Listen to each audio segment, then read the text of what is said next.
जय हिंद, वंदे मातरम प्यारे साथियों। और सभी साथियों को मेरा प्यार भरा नमस्कार। साथियों, आज की क्लास में हल करने वाले हैं राजस्थान के किले यानी दुर्गों से संबंधित जो प्रश्न है पिछले एग्जामों में आए हुए हैं। ये आरएस लेवल से साथियों चतुर्थ श्रेणी कर्मचारी तक के राजस्थान जीके के प्रश्न हैं। बेहतरीन प्रश्न है, व्याख्यात्मक इनको हल करेंगे साथियों। तो क्लास 1 तक ज़रूर बने रहेगा मेरे प्यारे साथियों। और चैनल पर पहली बार तो चैनल को ज़रूर सब्सक्राइब कीजिए, साथ साथ बेल आइकन को प्रेस करें ताकि आपके पास राजस्थान जीके की हर क्लास उपलब्ध हो सके साथियों। तो पहला प्रश्न देखिए, धानवन दुर्ग के बीच स्थित है। पशुधन सहायक परीक्षा भर्ती 2018 में आया है। यानी धानवन जो दुर्ग होता है किसके बीच स्थित होता है? जंगल के, रेगिस्तान के, जल के अथवा पहाड़ियों के मध्य। किसके मध्य होता है साथियों, बताइए। तो यहाँ पर रेगिस्तान के मध्य धानवन दुर्ग बीच के स्थित यानी रेगिस्तान के बीच में स्थित दुर्ग को धानवन दुर्ग कहा जाता है। यानी एक ऐसा दुर्ग जिसके चारों ओर साथियों रेत ही रेत हो, तो उस दुर्ग को धानवन दुर्ग के नाम से जाना जाता है। अब देखिए मेरे साथियों, इसकी हम व्याख्या की बात करते हैं। ध्यान से देखिए, बेहतरीन अच्छी तरह से व्याख्या है। व्याख्या में देखो, यहाँ कौटिल्य ने दुर्गों की 4 श्रेणियां बताई। एक ओदक है, एक पार्वत्य है, एक धानवन है और एक वन दुर्ग है। तथा शुक्र नीति में 9 तरह के दुर्ग है। एरण, पारिक, पारित, वन दुर्ग, धानव दुर्ग, जल दुर्ग, गिरी दुर्ग, सैन्य दुर्ग तथा साये दुर्ग बताए। कहने का मतलब कौटिल्य ने 4 प्रकार के दुर्ग बताए, तो शुक्र नीति में 9 प्रकार के दुर्ग बताए। अब दुर्गों का वर्गीकरण है। पहला है धानवन दुर्ग, जिसे मरुस्थल दुर्ग भी कहा जाता है। आपको याद रखना है, धानवन दुर्ग को मरुस्थल दुर्ग भी कहा जाता है साथियों। ये चारों ओर रेत के टीलों से घिरे होते हैं। कौन से धानवन या मरुस्थल जो दुर्ग होते हैं, ये चारों ओर से रेत के टीले से घिरे होते हैं। उदाहरण जैसे सोनारगढ़ जैसलमेर का, जूनागढ़ बीकानेर का और नागौर का दुर्ग है धानवन दुर्ग की श्रेणी में आते हैं। एरण दुर्ग का मतलब है ये दुर्ग खाई, कांटों तथा कठोर पत्थरों से निर्मित होते हैं। उदाहरण जैसे रणथंबोर, सवाईमाधोपुर का दुर्ग और चित्तौड़ का दुर्ग साथियों ये एरण दुर्ग की श्रेणी में आते हैं। गिरी दुर्ग का मतलब है ये पर्वत एकांत में किसी पहाड़ी पर स्थित होता है, उसे गिरी दुर्ग कहते हैं। गिरी का मतलब होता है पहाड़ी होता है साथियों। इस दुर्ग में जल संचयन का अच्छा प्रबंध होता है। उदाहरण जैसे कुंभलगढ़ का दुर्ग जो राजसमंद में है, मांडलगढ़ भीलवाड़ा में है, अचलगढ़ सिरोही में है, तारागढ़ अजमेर में है, जयगढ़ और नाहरगढ़ जयपुर और मेहरानगढ़ साथियों जोधपुर आदि ये दुर्ग है, ये गिरी दुर्ग की श्रेणी में आते हैं। आगे अब अपना आता है मैदानी दुर्ग किसे कहा जाता है साथियों। देखिए, जिन स्थलों पर अरावली पर्वत की श्रेणियाँ नहीं है वहाँ भूमि दुर्ग बनाए गए हैं। ये दुर्ग समतल मैदान पर बने होते हैं। उदाहरण जैसे लोहागढ़ भरतपुर का दुर्ग है, जूनागढ़ बीकानेर का दुर्ग है और धारगढ़ चोमू जयपुर का दुर्ग है साथियों। तो ये आते हैं किसमें? मैदानी दुर्ग के अंतर्गत आते हैं। ओदक दुर्ग जिसे हम जल दुर्ग भी कहते हैं। ओदक, ओदक का अर्थ ही जल होता है साथियों। ओदक दुर्ग का अर्थ है जल दुर्ग। ये चारों ओर पानी से घिरे होते हैं। कहने का मतलब ओदक जो दुर्ग होते हैं उनके चारों तरफ क्या होता है? जल होता है, पानी होता है। जिस प्रकार धानवी दुर्ग के चारों ओर रेत होती है, तो रेत के चारों ओर यानी जिस किले के चारों ओर रेत है वो तो कौन से है? वो तो धानवन दुर्ग है। और जिसके चारों ओर क्या जल है साथियों, वो कहलाते हैं ओदक या फिर जल दुर्ग। जैसे उदाहरण है गागरोन का दुर्ग, ये झालावाड़ में स्थित है। हाऊ और काली सिंध नदियों, कौन से? एक नदी का नाम है साथियों हाऊ और एक का नाम है काली सिंध। इन दोनों नदियों के मध्य ये दुर्ग है। कौन सा? गागरोन का दुर्ग। भैंसरोडगढ़ दुर्ग साथियों ये चित्तौड़गढ़ में है और कौशवर्धन दुर्ग साथियों ये 12 में है। तो ये तीनों दुर्ग कौन सा? गागरोन का दुर्ग, ये प्रसिद्ध एग्जाम में आता है। ये गागरोन का दुर्ग भैंसरोडगढ़ चित्तौड़गढ़ में है साथियों और कौशवर्धन दुर्ग ये 12 में है। ये आते हैं ओदक या जल दुर्ग की श्रेणी में। वन दुर्ग का मतलब है सघन बीहड़ वन में बना हुआ दुर्ग वन दुर्ग कहलाता है। यानी सघन का मतलब ज़्यादा, बीहड़ यानी उबड़ खाबड़ भूमि और जंगलों से युक्त जो वन होते हैं वन दुर्ग कहलाते हैं। जैसे सिवाना का दुर्ग साथियों। पारिक दुर्ग वह दुर्ग जिसके चारों ओर बहुत बड़ी खाई हो, जैसे भरतपुर दुर्ग, बीकानेर का जूनागढ़ इस श्रेणी के दुर्ग है, इसी श्रेणी के दुर्ग है साथियों। कोई एक दुर्ग है साथियों वह 2 श्रेणी में भी आ सकता है। जैसे बीकानेर का धानवे दुर्ग है साथियों, ये मैदान दुर्ग भी आता है, तो ये धानवे दुर्ग के अंतर्गत भी आता है तो यह पारिक दुर्ग के अंतर्गत भी आता है। पारिद, एक याद रखना, एक पारिक है और एक है पारिद। पारिक का मतलब है जिसके चारों ओर बहुत बड़ी खाई वो पारिक है, और पारिद का मतलब जिन दुर्गों के चारों ओर बड़ी बड़ी दीवारों का प्रकोटा हो वो पारिद दुर्ग कहलाते हैं। इस श्रेणी में चित्तौड़ का, जालौर का, बीकानेर का और जैसलमेर दुर्ग आदि दुर्ग आते हैं साथियों। तो यह आपको याद रखना है। अगला अपना प्रश्न आता है, वह दुर्ग जिसके चारों ओर खाई होती है वह दुर्ग कौन सा है? पता है, एरण दुर्ग है, पारिक दुर्ग है, पारिद दुर्ग है, या फिर मेरे साथियों अगला है धानवे दुर्ग। साथियों कौन सा दुर्ग आएगा बताइएगा। वह दुर्ग जिसके चारों ओर खाई होती है वो क्या कहलाता है? वो पारिक दुर्ग कहलाता है।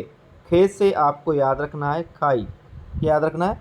खाई, यानी पारिक दुर्ग का मतलब है जिसके चारों ओर क्या होती है? खाई, पानी की गहरी खाई होती है, वो पारिक दुर्ग कहते हैं। जैन सिविल डिप्लोमा 2021-2001 में प्रश्न आया और थर्ड ग्रेड मैथ साइंस 2023 में ये प्रश्न आया हुआ है।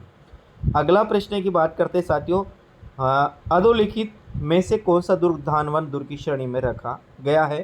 प्रश्न है, वीडियो में एग्जाम 2021 में चित्तौड़गढ़ दुर्ग है, गागरोन दुर्ग है, मेहरानगढ़ है, सोनारगढ़, जैसलमेर का दुर्ग है। साथियों बताइएगा यहाँ कौन सा दुर्ग है जो किस दुर्ग का अंतर्गत आता है? धानवन दुर्ग का। तो धानवन दुर्ग का अर्थ अभी अपन ने देखा है। धानवन दुर्ग का अर्थ क्या है? जिसके चारों तरफ क्या हो? रेत ही रेत हो साथियों, रेत के बड़े बड़े टीले हो, वो धानवन दुर्ग की श्रेणी में आता है।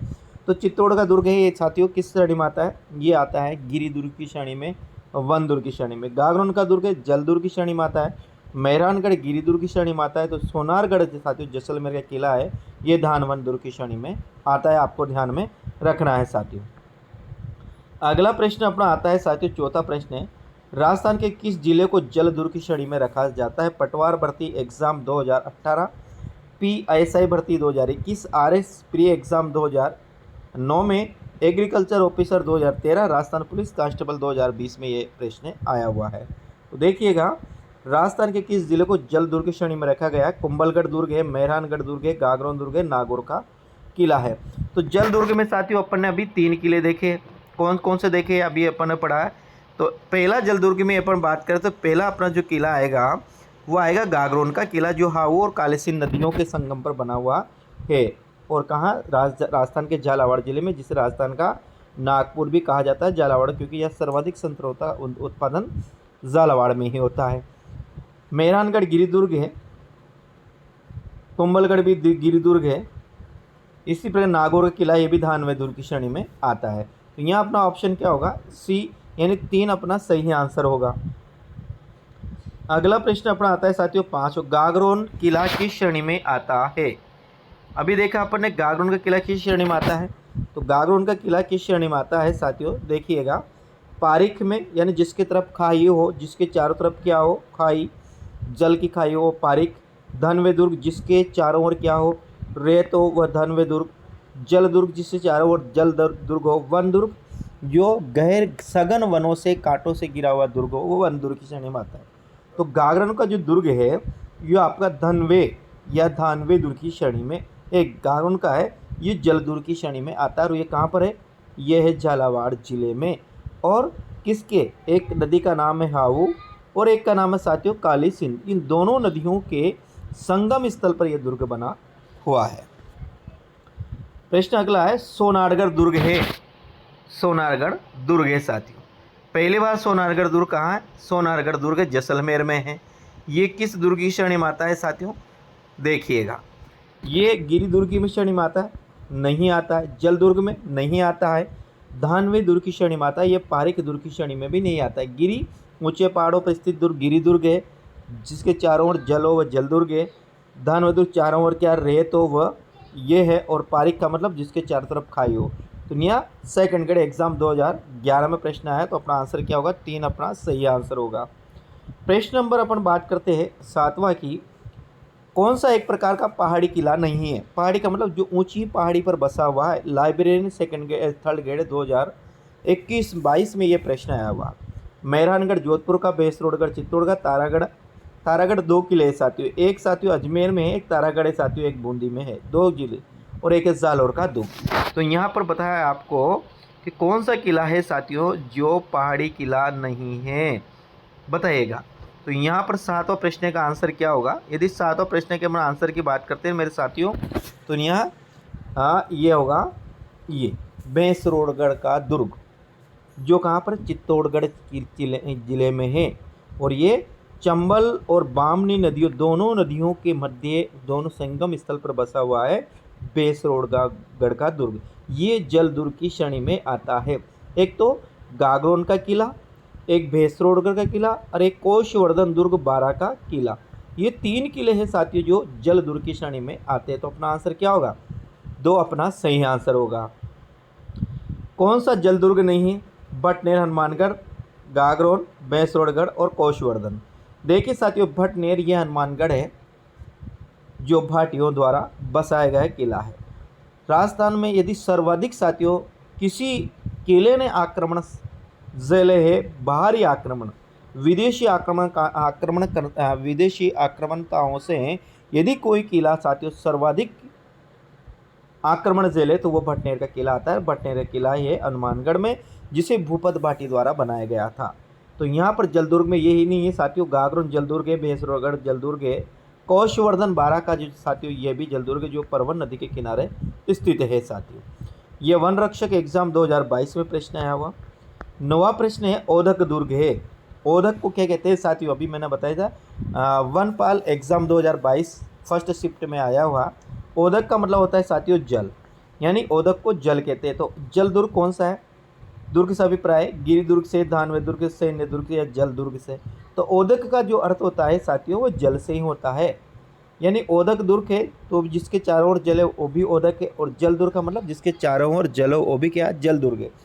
तो यहाँ पर अपना आंसर क्या होगा? चौथा प्रश्न अपना, चौथा आंसर अपना सही आंसर होगा।